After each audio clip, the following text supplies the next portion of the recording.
60 million years ago, long after the last non-avian dinosaurs had disappeared, northern South America was ruled by a different kind of giant. The land that would one day become Colombia was covered by a hot, waterlogged rainforest. Wide rivers moved between enormous trees. Dark lagoons disappeared beneath floating plants. Primitive crocodile relatives waded along the banks, while giant snakes moved through water warm enough for reptiles to reach extraordinary sizes. Somewhere beneath that muddy surface lived a turtle unlike anything alive today. Its name was Carbonemys cofinii, the coal turtle. It was not the largest turtle in Earth's entire history, but in its freshwater world, it was enormous. A shell found near its skull measured about 1.72 meters, or roughly 5 feet 7 inches, from front to back. Its skull was close to the size of an American football. Beside a modern person, the shell would reach the shoulders of many adults. But size alone was not what made Carbonemys dangerous.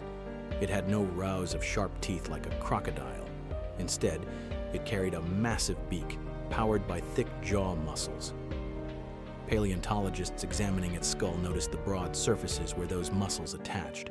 Carbonemys may have crushed hard-shelled animals, torn apart large fish, and seized vertebrates that ventured too close. Could it really hunt crocodiles? Possibly, but not the 20-foot monsters imagined in exaggerated stories. The Carbonemys rainforest contains smaller crocodile relatives as well as large ones. One known species, Crocodiles-Hunting, reached only around 6 or 7 feet. An animal of that size would have been a serious opponent, yet a giant ambush-feeding turtle with a powerful beak might have attacked a young, injured, or poorly positioned individual. No fossil shows Carbonemys eating one, so the famous crocodile-hunting turtle remains a possibility, not a recorded event. Still, imagine the encounter. A small crocodile relative leaves the bank and enters a quiet lagoon. It sees only roots, leaves, and a rounded shape coated in mud. That shape does not chase. It waits. A slow approach, a sudden movement of the neck, and the heavy beak closes around the prey's limb or side. The crocodilian twists, but the turtle's broad shell is difficult to attack from above. In this swamp, even a hunter could become prey. Carbonemys belong to the side-necked turtles, a group that protects the head by bending the neck sideways rather than pulling it straight backward. It probably could not vanish completely inside its shell, like a cartoon turtle. In deep channels, it could keep most of its body hidden, exposing little more than its head and the upper curve of its shell. On land, such a heavy animal would have appeared slow and awkward. In water, the same body became far more effective. Strong limbs could push it through shallow rivers and flooded forest. It did not need the speed of a fish or the charge of a crocodile. Its strategy may have been simpler: occupy the right place, remain unnoticed, and attack when the distance became small enough. This is what makes Carbonemys fascinating. It was not a fantasy monster that killed everything it saw. It was something more believable and in many ways more frightening. A huge freshwater opportunist equipped to exploit whatever the ancient rainforest provided. Its menu may have included fish, mollusks, carrion, smaller turtles, and other vertebrates. Like many modern turtles, it may also have consumed plants. A crushing beak does not prove that an animal lived only as a carnivore. It proves that when Carbonemys closed its jaws around something hard, that object faced enormous pressure. Yet Carbonemys was not alone at the top of this lost ecosystem. The same Sarajean rocks also preserved Titanoboa sarajenensis, the largest snake presently known to science. Estimates place Titanoboa at roughly 42 to 50 feet long, with a body so thick that a large individual may have weighed more than a ton. It moved through the same rivers used by turtles and crocodile relatives. So, what happened when Titanoboa and Carbonemys met? Popular reconstructions often turn the encounter into a guaranteed death match. The snake coils around the turtle, the shell begins to crack, and only one giant survives. Reality is less certain. No fossil proves that Titanoboa regularly killed adult Carbonemys, and none preserves the two animals locked together. A fully grown turtle presented a difficult package. wide, armored, and armed with a beak capable of causing a devastating injury. But Titanoboa did not need to crush the shell itself. A giant snake might target exposed limbs, the neck, or a smaller individual. It may have attacked young turtles that lacked adult armor. Scientists have suggested that Carbonemys could have been prey for Titanoboa. The ancient food web was not a simple ladder. Carbonemys might threaten a small crocodilian. Titanoboa might threaten that same animal, and both giants could compete around the same channels. Picture the swamp at night. The air is hot and almost motionless. Insects cover the water with sound. A Carbonemys rests beside a submerged tree, its shell resembling a dark island. Then the surface behind it separates. A long body slides between the roots. The turtle senses movement and turns. Titanoboa approaches, not like a charging dinosaur, but like a living current. If the snake gains control of the neck or a limb, the turtle may be unable to escape. If the turtle faces the snake in time and catches its head, the encounter could end differently. Nature does not arrange fair battles, and predators rarely risk serious injury without a reason. Most meetings may have ended with one animal retreating.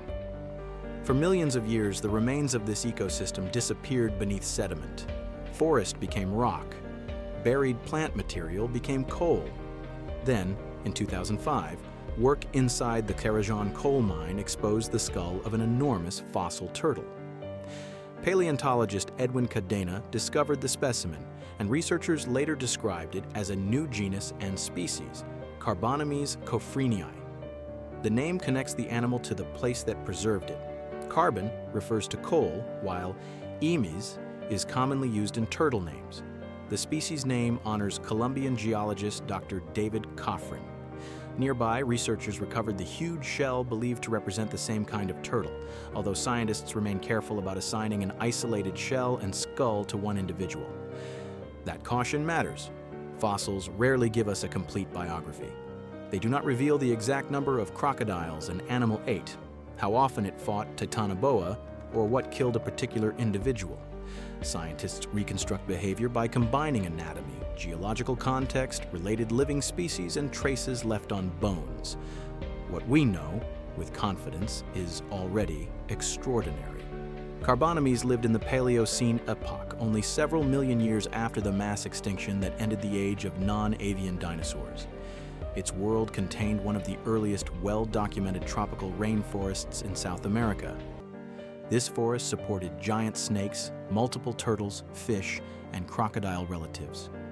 Warm equatorial conditions created an environment where cold-blooded animals could reach sizes that seem almost impossible today.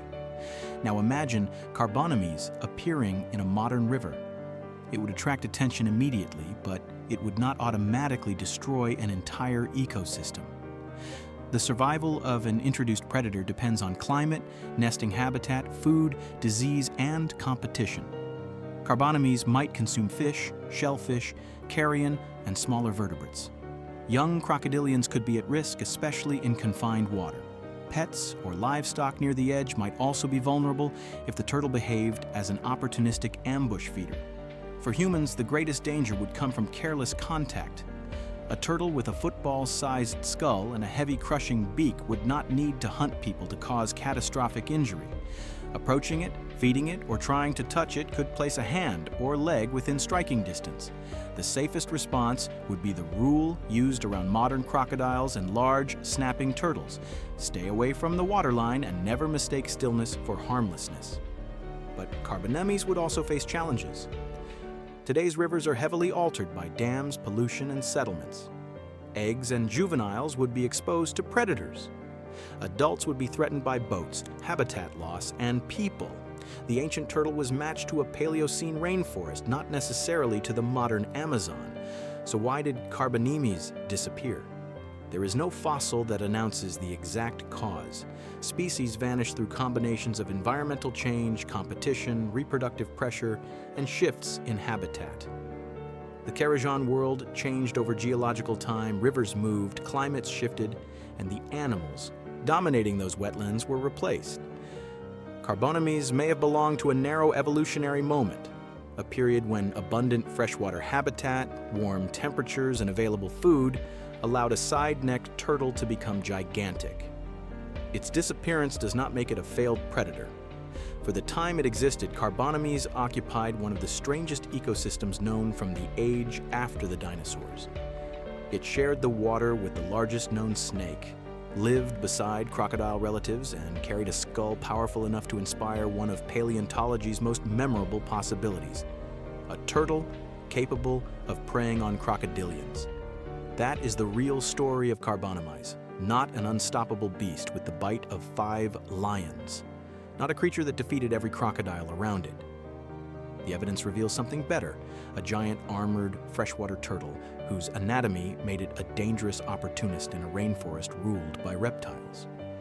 And somewhere in the muddy water of ancient Colombia, a small crocodile may have learned that lesson too late. If you could bring back only one animal from the Sarajevo rainforest, would you choose Carbonemys, Titanoboa, or one of the ancient crocodile relatives? Tell us in the comments and subscribe for the next journey into the forgotten worlds that appeared after the dinosaurs.